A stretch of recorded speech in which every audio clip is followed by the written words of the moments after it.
Hello friends, welcome to my YouTube channel. તો આજે હું તમારી સાથે શેર કરીશ શિવરાત્રી કે ઉપવાસમાં ખાઈ શકાય તેવો શક્કરિયાનો ફરારી ચેવડો। તો શિવરાત્રી નજીક આવી રહી છે અને આજે આપણે બનાવીશું શક્કરિયાનો ફરારી ચેવડો।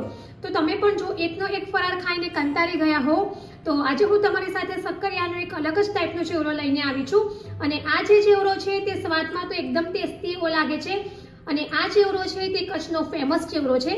તો ચાલો આપણે શરૂઆત કરીએ શક્કરિયાનો ફરારી ચેવડો બનાવવાનો। તો શક્કરિયાનો ફરારી ચેવડો બનાવવા માટે મેં અત્યારે જે મોટી સાઈઝના શક્કરિયા આવે છે તે આ રીતે 2 નંગ લીધા છે।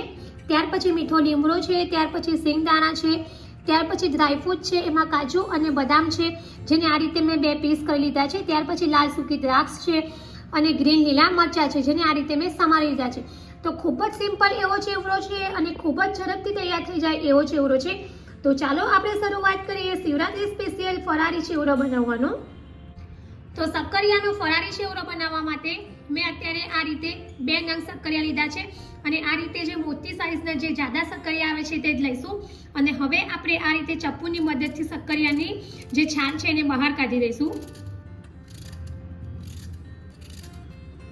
તો આ રીતે આપણે શક્કરિયામાંથી છાલ બહાર કાઢી લીધી છે અને હવે શક્કરિયા કાળા ન પડે એ માટે મેં અહીંયા એક કાચના બાઉલમાં પાણી લીધું છે અને આપણે આ જે શક્કરિયું છે એને પાણીમાં એડ કરી દઈશું અને જે બીજું શક્કરિયું છે એની પણ આપણે આ જ રીતે છાલ બહાર કાઢી લઈશું। આ રીતે આપણે બંને શક્કરિયાની છાલ બહાર કાઢી લીધી છે અને પાણીમાં શક્કરિયાને આપણે એડ કરી લીધા છે। ત્યાર પછી હવે આપણે આગળની પ્રોસેસ કરીશું। ત્યાર પછી હવે આપણે જે આ પાણીમાં શક્કરિયા એડ કર્યા હતા તેમાંથી એક શક્કરિયું લઈશું। ત્યાર પછી હવે આપણે આ જે શક્કરિયું છે એને વચ્ચેથી આ રીતે કટ કરી લઈશું એટલે કે 2 ભાગ કરી લઈશું જેનાથી આપણે જે સ્લાઈસ કરવાની છે તે ખૂબ જ સરળતાથી થઈ શકશે। અને ત્યાર પછી હવે અહીંયા અમે જે વેફર પાડવાનું મશીન આવે છે તે લીધું છે અને તેમાં આપણે આ રીતે શક્કરિયાની સ્લાઈસ કરી લઈશું।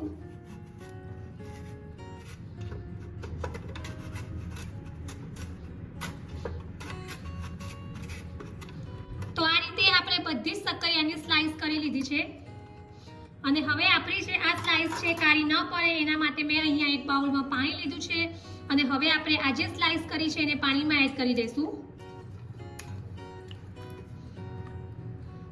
ત્યાર પછી હવે અહીંયા આપણે બીજું શક્કરિયું છે એ લઈશું અને અહીંયા મેં જે મોટા કાણાવાળી જે આ રીતે જારી આવે છે તે લીધી છે જેમાં આપણે શક્કરિયાનું છીણ કરી લઈશું। તો આ રીતે આપણે છીણીમાં શક્કરિયાનું છીણ કરી લઈશું। શક્કરિયાનું છીણ કરી લીધું છે અને ત્યાર પછી અહીંયા મેં પાણીવાળું એક બાઉલ લીધું છે જેમાં આપણે આ છીણ છે એને એડ કરી દઈશું। તો જે શક્કરિયાનું છીણ છે અને સ્લાઈસ છે એને આપણે બંનેને અલગ અલગ જ પાણીમાં ડુબાડવાની છે, બંનેને એક સાથે નથી ડુબાડવાની। તો આ રીતે આપણે છીણને પાણીમાં એડ કરી લીધું છે અને બીજું છીણ પણ આપણે આ જ રીતે રેડી કરી લઈશું। આ રીતે જે બીજું બાકી રહેલું શક્કરિયું હતું એનું પણ આપણે છીણ કરી લીધું છે અને આ બધું જ છીણને આપણે પાણીમાં એડ કરી દઈશું। ત્યાર પછી અહીંયા મેં એક કોટનનું મોટું કપડું લીધું છે, તમે રૂમાલ પણ લઈ શકો છો અને હવે આજે આપણે શક્કરિયાની છીણ પાડી હતી એને મેં 2 થી 3 પાણીથી બરાબર વોશ કરી લીધી છે અને આ રીતે કોરી કરી લીધી છે। તો હવે આ જે છીણ છે એને આપણે આ જે કોટનનું કપડું છે એના ઉપર છૂટી છૂટી આ રીતે આપણે પાથરી દઈશું એટલે કે છૂટી છૂટી ફેલાવી દઈશું જેથી એમાં જો કોઈ થોડું પાણી હોય તો એનો ભાગ બહાર નીકળી જાય।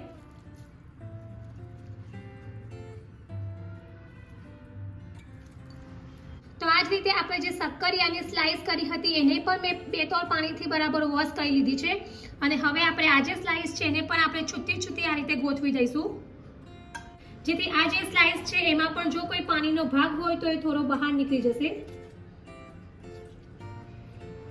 તો આ રીતે શક્કરિયાની બધી સ્લાઈસ અને શક્કરિયાની જે આપણે છીણ પાડી હતી તે બંને વસ્તુને મેં આ રીતે એક કોટનના કપડામાં આ રીતે છૂટું કરી દીધું છે જેથી એમાં જો કોઈ પાણીનો થોડો પણ ભાગ હોય તો એ બહાર નીકળી જશે અને હવે લગભગ આપણે 5 મિનિટ માટે આ જ રીતે એને રહેવા દઈશું। અને ત્યાર પછી હવે અહીંયા મેં કોટનનું આ રીતે કપડું લીધું છે જેને આપણે આ રીતે થોડું થોડું પ્રેસ કરી લઈશું જેથી જો કોઈ ઉપર થોડું પાણી હશે એ આ જે કોટનનું કપડું છે એમાં શોષાઈ જશે।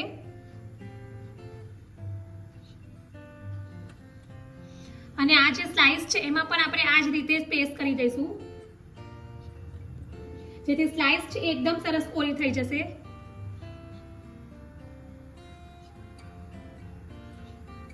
તો આ રીતે આપણી જે છીણ છે અને જે સ્લાઇસ છે એ કોરી થઈ ગઈ છે અને હવે આપણે એને ફ્રાય કરીશું.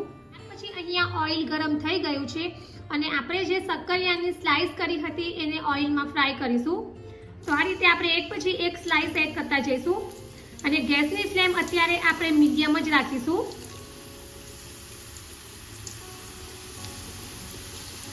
તો આ રીતે તમે જોઈ શકો છો કે આપણી જે શક્કરિયાની વેફર છે તે ફ્રાય થઈને રેડી થઈ ગઈ છે અને બંને બાજુથી એકદમ સરસ રીતે ફ્રાય થઈ ગઈ છે. તો હવે આપણે એને બહાર કાઢી લઈશું અને બીજી વેફરની પણ આપણે આ જ રીતે ફ્રાય કરી લઈશું.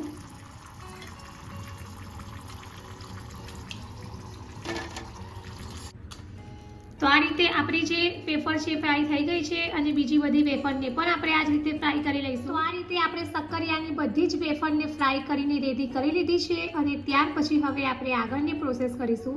ત્યાર પછી હવે આપણે આ જે શક્કરિયાનું છીણ હતું એને ફ્રાય કરીશું. તો આ રીતે આપણે થોડું થોડું એડ કરીને ફ્રાય કરી લઈશું અને બંને બાજુ એકદમ ગોલ્ડન બ્રાઉન રંગનું થાય ત્યાં સુધી ફ્રાય કરીશું.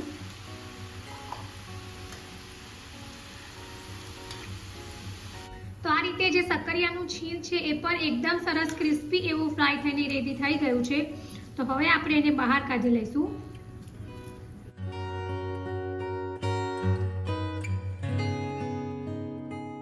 પછી હવે આપણે અહીંયા આગળ સિંગદાણા છે એને પણ ફ્રાય કરી લઈશું. તો સિંગદાણાને આપણે થોડો કલર ચેન્જ થાય એટલે કે ગોલ્ડન બ્રાઉન રંગના થાય ત્યાં સુધી ફ્રાય કરી લઈશું. તો જે સિંગદાણા છે એ પણ ફ્રાય થઈને રેડી થઈ ગયા છે અને એને પણ આપણે હવે બહાર કાઢી લઈશું. ત્યાર પછી હવે કાજુ અને બદામ છે એને પણ આપણે ફ્રાય કરી લઈશું. તો લાઇટ ગોલ્ડન બ્રાઉન રંગના થાય ત્યાં સુધી જ ફ્રાય કરીશું. તો કાજુ અને બદામ છે એ પણ ફ્રાય થઈ ગયા છે એને પણ આપણે બહાર કાઢી લઈશું.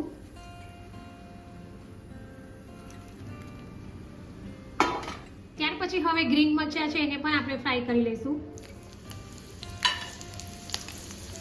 તો આ રીતે જે મરચા છે એ પણ ફ્રાય થઈને રેડી થઈ ગયા છે. તો એને પણ આપણે હવે આ ચેવડામાં એડ કરી દઈશું. ત્યાર પછી લાસ્ટમાં હવે આપણે જે મીઠા લીમડાના પાન છે એને પણ ફ્રાય કરી લઈશું. તો આ રીતે આપણા મીઠા લીમડાના પાન પણ ફ્રાય થઈને રેડી થઈ ગયા છે અને હવે ચેવડાની અંદર આપણે એડ કરી લઈશું.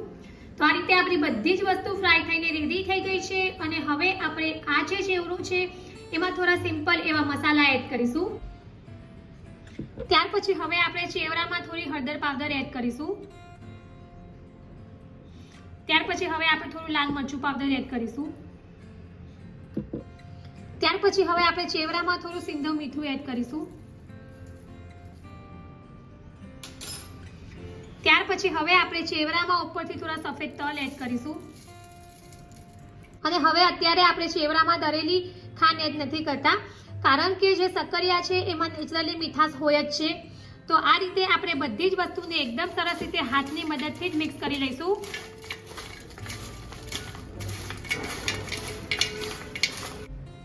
ત્યાર પછી હવે આપણે ચેવડામાં લાસ્ટમાં ઉપરથી જે સૂકી લાલ દ્રાક્ષ છે એ એડ કરીશું.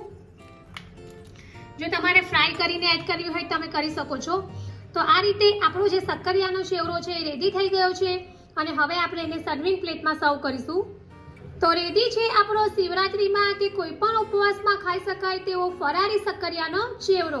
તો ફ્રેન્ડ્સ, તમે ચેવડો તો ઘણીવાર બનાવતા હશો પણ જો આ રીતે શક્કરિયાનો ફરાળી ચેવડો ક્યારેય ટ્રાય ન કર્યો હોય તો એકવાર જરૂરથી ટ્રાય કરજો. આ જે ચેવડો છે તે ટેસ્ટમાં ખૂબ જ સરસ એવો લાગે છે અને તમે ઉપવાસ સિવાય પણ નાસ્તામાં ગમે ત્યારે આ ચેવડો બનાવીને ખાઈ શકો છો.